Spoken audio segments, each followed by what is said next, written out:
अपनी unit number first the basic concept of chemistry start किया था, और उस यूनिट के अंदर हम लोगों ने इंट्रोडक्शन पार्ट्स को स्टार्ट किया था। और इंट्रोडक्शन पार्ट की अगर मैं आप लोगों से बात करूं तो क्या था वो इंट्रोडक्शन पार्ट में हम लोगों ने क्या क्या पढ़ा था।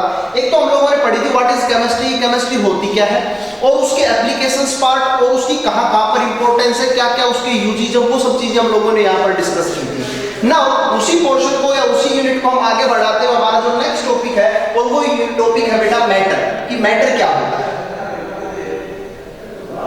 मैटर क्या होता है, देखो बेटा आप लोगों के सराउंडिंग में ऐसी ढेरों चीजें प्रेजेंट हैं जिनको आप लोग इजीली देख सकते हो, या उनका कोई ना कोई मास है, वो कोई ना कोई स्पेस को ऑक्यूपाई करती हैं, कोई ना कोई वॉल्यूम रखती हैं, वो सभी चीजें मैटर कहलाती हैं। फॉर एग्जांपल मैं आप लोगों से बात करूं कि हमारे पास टेबल हो गई, फैन हो गया, पेन हो गया, मार्कर हो गया, कैमरा हो गया, चेयर हो गई, जितनी भी चीजें हैं जिनका कोई ना कोई क्या होगा, मास होगा, वॉल्यूम होगा और स्पेस को ऑक्यूपाई करेंगी, वो सारी की सारी चीजें मैटर कहलाती हैं। हमारे जितने भी इमोशंस हैं, इमोशंस की अगर मैं बात करूं, लव, एंगर, हेट, जितने भी इमोशंस हैं वो सारे के सारे क्या आप लोग मैटर कह सकते हो? नहीं, ये मैटर नहीं हो सकते। क्यों? क्योंकि ना ही इनका कोई मास होता है, ना ही इनका कोई वॉल्यूम है, और ना ही ये किसी प्रकार के स्पेस को ऑक्यूपाई करती हैं। तो so we can say that these things are not including in matter and these all are considered as matter. तो व्हाट इज मैटर, मैटर क्या होता है? तो मैं आप लोगों से जब बात करूं कि वो सभी चीजें मैटर कहलाती हैं, all things are matter which occupy space having mass and having volume are known as the matter. Now we are classified matter into two parts. दो पार्ट्स में हम लोग मैटर को क्लासिफाई करेंगे। पहला जो हमारा पार्ट रहेगा वो पार्ट रहेगा फिजिकल क्लासिफिकेशन के बेस पे, और जो दूसरा पार्ट रहेगा वो पार्ट हमारा रहेगा केमिकल क्लासिफिकेशन के बेस पे। देखते हैं हमें चीजों को। बेटा पहला है हमारा फिजिकल क्लासिफिकेशन, फिजिकल क्लासिफिकेशन। वहीं पर दूसरा पार्ट है केमिकल क्लासिफिकेशन। अगर मैं आप लोगों के सामने बात करूं तो मैटर को हम लोगों ने दो पार्ट्स में डिवाइड किया, एक होता है फिजिकल क्लासिफिकेशन, वहीं पर दूसरा केमिकल क्लासिफिकेशन। फिजिकल क्लासिफिकेशन के अंदर हम लोग उस मैटर की फिजिकल स्टेट्स के बारे में डिस्कस करेंगे, और फिजिकल स्टेट्स का मतलब हम लोग बात करेंगे वहां पर उसकी फिजिकल स्टेट कैसी है, सॉलिड है या लिक्विड फॉर्म में है या गैसियस फॉर्म में है, किस फॉर्म में वो मैटर कंसीडर करता है। तो ये जो क्लासिफिकेशन होगी वो किसके अंदर आएगी, फिजिकल क्लासिफिकेशन के अंदर, कि जो मैटर आप लोग देख रहे हो वो सॉलिड फॉर्म में है, लिक्विड फॉर्म में है या गैसियस फॉर्म में। वहीं पर अगर मैं केमिकल क्लासिफिकेशन की बात करूं तो आप लोग देखोगे मिक्सर्स होते हैं, सॉल्यूशंस होते हैं, कंपाउंड होते हैं, एलिमेंट्स होते हैं, एटम्स होते हैं। ये जितनी भी चीजें आप लोग डिस्कस कर रहे हो सारी किसके अंदर क्लासिफाई होती है बेटा, केमिकल क्लासिफिकेशन के अंदर। हम लोग एक एक चीज को वेरी डिटेल स्टडी करने वाले हैं अभी आज की क्लास में, सिर्फ इन्हीं चीजों को डिस्कस करेंगे। एक सॉलिड क्या होता है, लिक्विड क्या होता है, गैस क्या होता है, वहीं पर मिक्सर क्या होता है, सॉल्यूशन क्या होता है, कंपाउंड क्या होता है, एलिमेंट्स क्या होते हैं और एटम्स क्या होते हैं। हम एक एक चीज को अभी देखने वाले हैं और समझने वाले हैं। तो मैं स्टार्ट करता हूं बेटा सॉलिड से।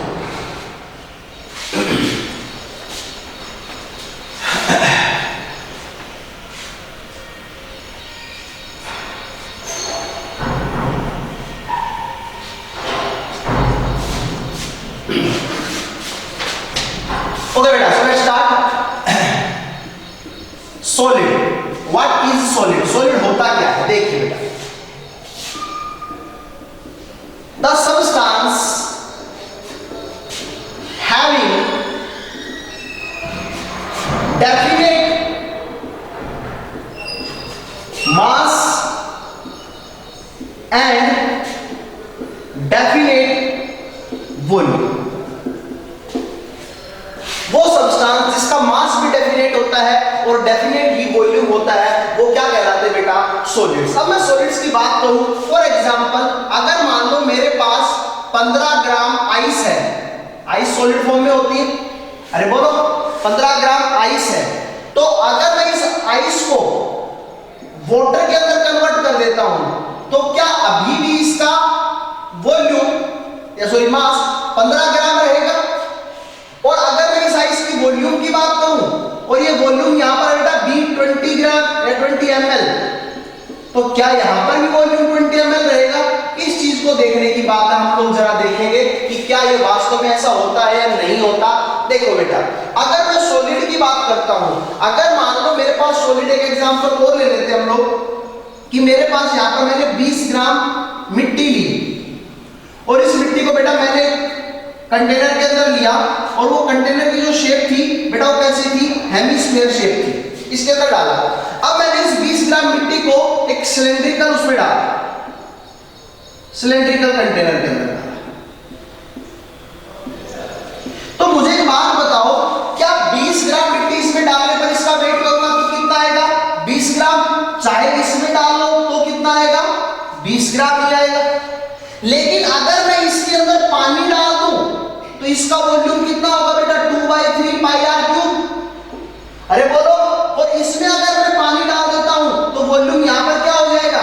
चेंज हो जाएगा। कितना हो जाएगा बताओ मेरे भाइयों? अरे बताओ, पाई आर स्क्वायर। क्लियर आप लोगों को? तो मेरा अभी तक सिर्फ यहां पर आप लोगों को कहने का मतलब क्या था कि कोई भी सब्सटेंस जिसका डेफिनेट मास हो और डेफिनेट वॉल्यूम हो, वो चेंज ना हो, फिक्स रहे, वो सभी सब्सटेंस कैसे कहलाते हैं? सॉलिड सब्सटेंस कहलाते हैं। अगर मैं आप लोगों के साथ बात करूं तो इनका बेटा यहां पर जो अरेंजमेंट होता है वो क्या होता है? क्लोजली पैक होता है। जो सॉलिड सब्सटेंस हैं वो जिन कॉन्स्टिट्यूएंट पार्टिकल्स से मिलकर बने हुए हैं उनका अरेंजमेंट अगर आप लोग देखो तो क्लोजली होता है, बिल्कुल टाइटली पैक्ड होते हैं, बिल्कुल टाइट पैक्ड होते हैं। इस प्रकार से उनके बीच में स्पेस जो है वो क्या होगा? बहुत कम होगा। ये जो कॉन्स्टिट्यूएंट पार्टिकल्स हैं ये क्लोजली पैक होते हैं, क्लोजली पैक ऐसे होते हैं, क्लोजली पैक। तो मैं यहां पर पहली बात क्या लिखूं?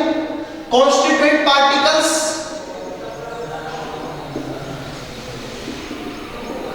क्लोजली पैक होते हैं, क्लोजली पैक होते हैं। दूसरी अगर मैं बात करूं, अब क्लोजली पैक्ड होने की वजह से ये सॉलिड सब्सटेंस रिजिड नेचर के हो जाते हैं। कौन से नेचर के हो जाते हैं? रिजिड। अब रिजिड क्या होता है जरा देखिए, इस बात को ध्यान देखिए, रिजिड का मतलब क्या होता है? आप लोग देखते हो कि अगर मान लो मेरे पास पत्थर है, ठीक है, पत्थर की अगर मैं आप लोगों से बात करूं तो क्या इसके पास फ्लो करने की टेंडेंसी है? बहने की टेंडेंसी है? फ्लो कर सकता है? जैसे पानी बहता है बह सकता है क्या? नहीं बह सकता। तो ऐसे कंपाउंड्स हम कौन से कंपाउंड्स बोलते हैं जो फ्लो नहीं करते, उनको रिजिड कंपाउंड्स बोलते हैं।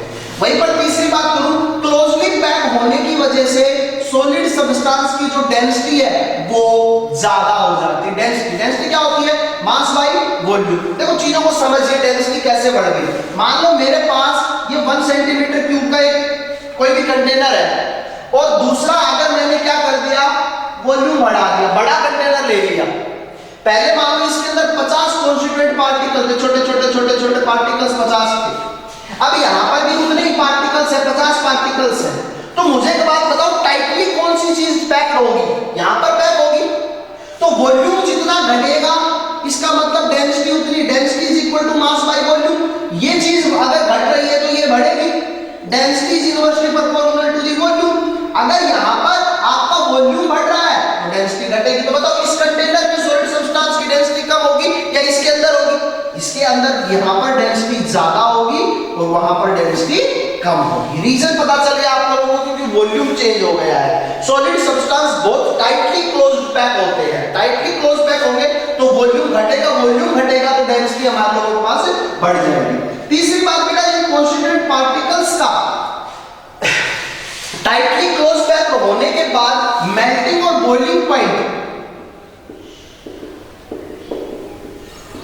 बहुत ज्यादा होता है। क्लियर आप लोगों को? भाई कॉन्स्टेबल कोई चीज अगर मैं आप लोगों से बात करूं बहुत टाइटली पैक्ड है, इस टाइटली पैक्ड होने की वजह से अगर मैं इसको तोड़ तोड़ना चाहूं तो मुझे लार्ज अमाउंट में एनर्जी देनी पड़ेगी, इसको भी टूट जाए। समझ में आया आप लोगों को? लेकिन अगर ये लूजली पैक्ड है तो इजीली टूट सकता है। तो अगर कोई चीज टाइटली पैक्ड है तो उसको तोड़ने के लिए ज्यादा अमाउंट में एनर्जी की रिक्वायरमेंट होगी, और ज्यादा एनर्जी की रिक्वायरमेंट होने के बाद हम कह सकते हैं कि उनका मेल्टिंग और बॉइलिंग पॉइंट क्या होता है, ज्यादा होता है। क्लियर? अब मैं बात करता हूं दूसरा लिक्विड की।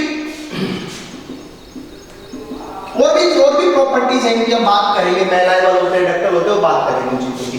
Okay, liquid. अब लिक्विड की बात करूं तो वो सभी substance, the substance which have definite mass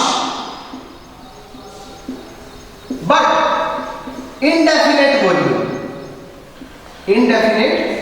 volume, ऐसे सब्सटेंस जिनका मास तो फिक्स होता है लेकिन जो वॉल्यूम है वो क्या होगा, इनडेफिनेट होगा। फॉर एग्जांपल देखिए, अगर मैं आप लोगों से कहूं कि मैंने 1 लीटर पानी एक जग में डाल दिया है, मेरी बात समझ रहे हो आप लोग? 1 लीटर पानी मैंने एक जग में डाल दिया है, तो जग का वॉल्यूम जो होगा वही तो पानी का वॉल्यूम होगा। अब मैं आप लोगों से बात करूं कि मैंने उसी जो जग वाला पानी है उसी पानी को मैंने एक दूसरे कंटेनर में डाल दिया, तो सिलेंड्रिकल नेचर का था। या मैं आप लोगों से कहूं कि मैंने बाल्टी के अंदर डाल दिया, या मैं आपको कहूं कि मैंने कटोरे के अंदर डाल दिया, तो जिस बर्तन में आप लोगों ने पानी को डाला है तो जितना उस बर्तन का वॉल्यूम है पानी का वॉल्यूम भी तो वही हो जाएगा। मेरी बात समझ रहे हो आप लोग? मैं आप लोगों से कहना चाह रहा हूं कि जितना सब्सटेंस का वॉल्यूम होता है वो वॉल्यूम कभी सब्सटेंस का वॉल्यूम ना होता, एक्चुअली बर्तन का वॉल्यूम होता है। तो इस वजह से हम लोग कह सकते हैं कि वो सभी सब्सटेंस जिनका मास तो डेफिनेट है, हाँ भाई 15 ग्राम वाटर है, 20 ग्राम वाटर है, 20 ग्राम ऑयल है, मिल्क है, जो भी है लिक्विड फॉर्म में हो, ठीक है, आप उनका मास फिक्स कर सकते हो लेकिन आप उनका वॉल्यूम फिक्स नहीं कर सकते हो। क्लियर आप लोगों को? उनका वॉल्यूम कितना होगा, जितना उस बर्तन का वॉल्यूम होगा उतना ही उसी का वॉल्यूम है। समझ में आ गया आप लोगों को? अब बात करते हैं उसकी कॉन्स्टिट्यूएंट पार्टिकल्स। तो उसके जो कॉन्स्टिट्यूएंट पार्टिकल्स होते हैं उनके बीच में थोड़ा थोड़ा क्या होता है बेटा, स्पेस प्रेजेंट होता है। वो टाइटली एक दूसरे के साथ क्लोजली पैक्ड नहीं होते, उनके बीच में क्या प्रेजेंट होगा, स्पेस प्रेजेंट होगा। जैसे देखो ये बिल्कुल टाइटली एक दूसरे के साथ क्लोजली पैक्ड है, यहां पर ऐसा कुछ नहीं, ये दूर दूर प्रेजेंट होते हैं इसके कॉन्स्टिट्यूएंट पार्टिकल। और अब चीजें समझ में आने लग गई होगी कि अगर कॉन्स्टिट्यूएंट पार्टिकल्स दूर दूर प्रेजेंट है तो वो रिजिड नेचर का ना होकर उनका नेचर कैसा होगा, फ्लो करने वाला होगा, बहने वाला नेचर होगा, फ्लो करेगी वो चीजें। क्लियर आप लोगों को? अगर मैं उनकी बात करूं डेंसिटी की, तो उनकी डेंसिटी सॉलिड के कंपैरिजन में क्या होगी, कम होगी, क्योंकि वॉल्यूम ज्यादा ऑक्यूपाई कर रही है। तीसरी अगर मैं बात करूं मेल्टिंग और बॉइलिंग पॉइंट की, तो लिक्विड का मेल्टिंग और बॉइलिंग पॉइंट आप लोगों के सामने अगर मैं बात करूं तो सॉलिड के रेस्पेक्ट में कम है। वहीं पर अगर मैं तीसरी बात करता हूं आप लोगों के साथ कि जो सॉलिड पार्टिकल्स होते हैं, सॉलिड पार्टिकल्स, तो उनके पास उनके कॉन्स्टिट्यूएंट मॉलिक्यूल्स की काइनेटिक एनर्जी वेरी लेस, उनकी काइनेटिक एनर्जी वेरी लेस होती है। मतलब सॉलिड में के अंदर कॉन्स्टिट्यूएंट जो पार्टिकल्स प्रेजेंट है वो इजीली मूव नहीं कर पाते, और जब वो कोई चीज इजीली मूव नहीं कर पाती तो इसका मतलब उसकी काइनेटिक एनर्जी क्या है, वो एक जगह पर प्रेजेंट है, तो उनकी काइनेटिक एनर्जी हम क्या मानते हैं, यहां पर जीरो मानते हैं। क्लियर है? लेकिन अगर मैं यहां पर बात करूं इसके अंदर, तो इनके अंदर kinetic energy as respect to the solid particles, solid constituent particles ज्यादा होती है। क्यों? क्योंकि इनके बीच में भी स्पेस प्रेजेंट है, स्पेस प्रेजेंट है तो ये इजीली मूव कर सकते हैं। और इसी प्रॉपर्टी के होने की वजह से लिक्विड के पास टेंडेंसी होती है इलेक्ट्रॉन्स को, लिक्विड के पास टेंडेंसी होती है फ्लो करने की। किसकी बात, कैसी टेंडेंसी होती है, फ्लो करने की टेंडेंसी होती है। क्लियर? वहीं पर अगर मैं बात करूं इनकी थर्मल एनर्जी की, तो सॉलिड की जो थर्मल एनर्जी है वो बताओ कि अगर मैं कोई चीज बहुत टाइटली पैक्ड है, एक दूसरे से जुड़ी नहीं है चीजें, उसको तोड़ना चाहूं तो मैंने बताया था बहुत ज्यादा एनर्जी की रिक्वायरमेंट पड़ेगी, तो इनको तोड़ने के लिए मुझे ज्यादा एनर्जी की रिक्वायरमेंट पड़ेगी। तो मैं कह सकता हूं कि थर्मल एनर्जी सॉलिड सब्सटेंस के लिए ज्यादा होती है। वहीं पर अगर मैं बात करूं आप लोगों के सामने कि थर्मल एनर्जी लिक्विड पार्टिकल्स के लिए कैसी होती है, एज कंपैरिजन टू सॉलिड कम होती है। क्लियर आप लोगों को? तो चीजें समझ में आ रही होंगी धीरे धीरे। वहीं पर अगर मैं गैस पार्टिकल्स के बारे में बात करूं, व्हाट इज गैस, गैस क्या होती है, तो गैस कौन से सब्सटेंस होते हैं, ये वो सब्सटेंस होते हैं ना ही जिनकी डेफिनेट शेप हो, डेफिनेट शेप हो, और ना ही definite and nor definite volume, ना ही डेफिनेट शेप हो और ना ही डेफिनेट वॉल्यूम हो। बेटा मैं यहां थोड़ी सी गड़बड़ कर दिया था, डेफिनेट मास की जगह यहां पर शेप लिख ली सब में ना, शेप, ये शेप आया, ठीक है। तो गैस क्या होते हैं, वो पार्टिकल्स जो डेफिनेट, ना ही उनके पास डेफिनेट शेप हो और ना ही डेफिनेट वॉल्यूम हो। तो अभी आप लोग देखिए, गैस को अगर मैं गुब्बारे के अंदर भरता हूं तो उसकी शेप कैसी हो जाएगी, गुब्बारे के जैसी हो जाएगी। अगर मैं गैस को सिलेंडर के अंदर भरता हूं तो उसकी शेप कैसी हो जाएगी, सिलेंडर के जैसी हो जाएगी। अगर मैं गैस को पाइप के अंदर भरता हूं तो उसकी शेप कैसी हो जाएगी, पाइप के जैसी हो जाएगी। और वॉल्यूम भी, जिस कंटेनर के अंदर आप भर रहे हो उसका वॉल्यूम भी तो उतना ही होगा। अगर सिलेंडर के अंदर भर रहे हो तो उसका वॉल्यूम अलग होगा, इसके अंदर देख रहे हो तो इसका वॉल्यूम अलग होगा, दूसरे कंटेनर में डाल रहे हो तो उसका वॉल्यूम अलग होगा। तो गैसीय सब्सटेंस वो सब्सटेंस होते हैं ना ही जिनकी डेफिनेट शेप होती है और ना ही जिनका डेफिनेट वॉल्यूम होता है। क्लियर है। अगर मैं इनके कॉन्स्टिट्यूएंट पार्टिकल्स की बात करूं तो इनके कॉन्स्टिट्यूएंट पार्टिकल्स बहुत ज्यादा दूर दूर प्रेजेंट है। क्लियर आप लोगों को, वो कॉन्स्टिट्यूएंट पार्टिकल्स क्या होंगे, बहुत ज्यादा दूर दूर प्रेजेंट होंगे। और दूर दूर प्रेजेंट होने की वजह से इन पार्टिकल्स के बीच में जो स्पेस होगा वो स्पेस क्या होगा बेटा, ज्यादा होगा। और ज्यादा होने की वजह से ये जो पार्टिकल्स है ये भी क्या कर सकते हैं बेटा, डिफ्यूज, फ्लो कर सकते हैं। अब यहाँ पर गैसेस के फॉर्म में हम फ्लो ना बोलकर हम क्या बोलेंगे, डिफ्यूजन कर सकते हैं, एक जगह से दूसरी जगह पर मूव कर सकते हैं। क्लियर आप लोगों को। फॉर एग्जांपल जैसे अगर हमारे घर में यहाँ पे अगर खाना बन रहा है और हम लोगों को पता चलता है कि आज खाने में क्या बना हुआ है, हम लोग स्मेल से आइडेंटिफाई कर सकते हैं कि चीजें क्या बनी हुई है। तो वो चीज किसकी, कौन सी प्रोसेस से होती है, डिफ्यूजन प्रोसेस से होती है। क्लियर आप लोगों को, तो उसको हम डिफ्यूजन प्रोसेस बोलते हैं। अब तीसरी बात करूं तो डेंसिटी बेटा सॉलिड की सबसे ज्यादा थी, लिक्विड की उससे कम थी। और यहाँ पर डेंसिटी क्या हो जाएगी बेटा, सबसे कम हो जाएगी, क्योंकि वॉल्यूम बहुत ज्यादा ऑक्यूपाई करेंगे। अगर मैं इस कमरे में 50 पार्टिकल्स गैस के डाल दूं तो पूरे कमरे के वॉल्यूम को ऑक्यूपाई कर लेंगे। क्लियर। तो वॉल्यूम ज्यादा अगर बढ़ गया तो इसका मतलब डेंसिटी भी क्या हो जाएगी, बढ़ जाएगी। क्लियर है। उसके बाद मेल्टिंग और बॉइलिंग पॉइंट आपको पता है, फिर से घट जाएगा। क्लियर है। अब मैं बात करता हूं काइनेटिक एनर्जी। बेटा आपको इस बात का पता होगा कि गैसेस जो पार्टिकल्स होते हैं उनकी kinetic energy as comparison to solid और लिक्विड बहुत ज्यादा होती है। कभी आपने देखा है कि गैस का कोई एक पार्टिकल अपनी जगह पर फिक्स है? अगर ऐसा होता तो आप मुझे एक बात बताओ, ऑक्सीजन जो हमारे ऊपर प्रेजेंट है उनकी जगह अगर फिक्स होती तो हमें सांस लेने में ऑक्सीजन कैसे लेनी, लपक लपक के लेनी पड़ती ना, उछल उछल के पकड़ते उसको कि आ जाओ ऑक्सीजन का मॉलिक्यूल आ गया, ले गया सांस। ऐसा नहीं है। वो मॉलिक्यूल्स क्या करते हैं, इजीली क्या करते रहते हैं, मूव करते रहते हैं, भागते रहते हैं एक दूसरी जगह पर। अगर पार्टिकल, गैस का पार्टिकल यहाँ पर प्रेजेंट है, कभी इधर जाए कभी इधर जाए कभी इधर, ऐसे मूव करते रहते हैं। क्लियर आप लोगों को। तो मूव करते रहते हैं तो इसका मतलब क्या हुआ कि गैसियस पार्टिकल्स की काइनेटिक एनर्जी सबसे ज्यादा होती है अगर मैं कहूं एज कंपैरिजन टू सॉलिड और लिक्विड की बात। क्लियर आप लोगों को। तो ये छोटी छोटी चीजें थी। उसके बाद अगर मैं थर्मल एनर्जी की बात करूं तो देखो आपने सॉलिड के केस में क्या पढ़ा था सर, काइनेटिक एनर्जी कम, थर्मल एनर्जी ज्यादा। यहां पर काइनेटिक एनर्जी ज्यादा और थर्मल एनर्जी कम। भाई स्पेस बहुत ज्यादा थोड़ी सी एनर्जी देते मॉलिक्यूल पार्टिकल्स दूर दूर चले जाए, टूट जाए। क्लियर है। तो ये कुछ सॉलिड सब्सटेंस और लिक्विड और गैस की बात थी। जैसे आप लोगों ने देखा होगा वाटर, पानी है, पानी किस फॉर्म में होता है, लिक्विड। मैं इसको क्या कर देता हूं, फ्रीज कर देता हूं, किसमें कन्वर्ट हो जाएगा, सॉलिड, आइस बन जाएगी ना मेरे भाइयों। और अगर मैं आप लोगों से बात करूं, अगर इसको बहुत ज्यादा कर दे या इसको गर्म कर दे तो किसमें कन्वर्ट हो जाएगा, वेपर। किसमें कन्वर्ट हो जाएगा, वेपर में कन्वर्ट हो जाएगा। क्लियर आप लोगों को। तो सबसे पहले अपने पास सॉलिड था, सॉलिड से किसमें कन्वर्ट हुआ, लिक्विड में, लिक्विड से किसमें कन्वर्ट हो जाएगा, गैस में। बर्फ निकाली आपने फ्रिज के अंदर से, उसको रख दिया, धीरे धीरे पिघल जाएगा, मतलब अब वो लिक्विड में कन्वर्ट हो गया। अब उस पानी को भी गर्म कर दो, वो किसमें कन्वर्ट हो जाएगा, भाप में, वेपर में कन्वर्ट हो जाएगा। तो ये तीनों स्टेट है, एक सॉलिड स्टेट है, एक लिक्विड स्टेट है, एक गैस स्टेट है।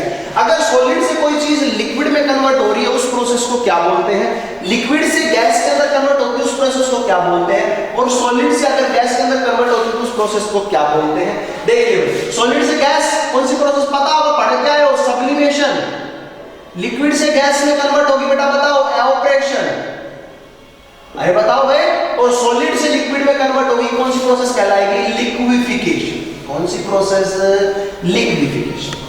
तो ये कुछ छोटी छोटी बातें थी जो आप लोग पढ़ के भी आ चुके हो ऑलरेडी पहले से पहली क्लासेस के अंदर, लेकिन अभी आप लोगों को इन चीजों के बारे में डिटेल स्टडी करनी है। हमारे पास अभी लिक्विड और गैसियस स्टेट को हम लोग डिटेल में डिस्कस करने वाले हैं। हमारी 5th यूनिट है। सॉलिड स्टेट को हम लोग 12th क्लास की 1st यूनिट है, वहां पर हम लोग डिस्कस करेंगे। सीबीएसई ने पिछली बार सॉलिड स्टेट को भी 11th क्लास में ऐड कर दिया था, लेकिन अब की बार से फिर सॉलिड स्टेट 12th क्लास में गई है, तो अब की बार 11th क्लास के बच्चों को सॉलिड स्टेट नहीं पढ़नी है, उनको 2 स्टेट पढ़नी है, लिक्विड स्टेट और गैसियस स्टेट। सॉलिड स्टेट को 12th क्लास के अंदर पढ़ेंगे। तो ठीक है बेटा, यहाँ तक का टॉपिक आप लोगों को क्लियर हुआ, चीजें समझ में आई? चलो भाई देखते हैं आगे।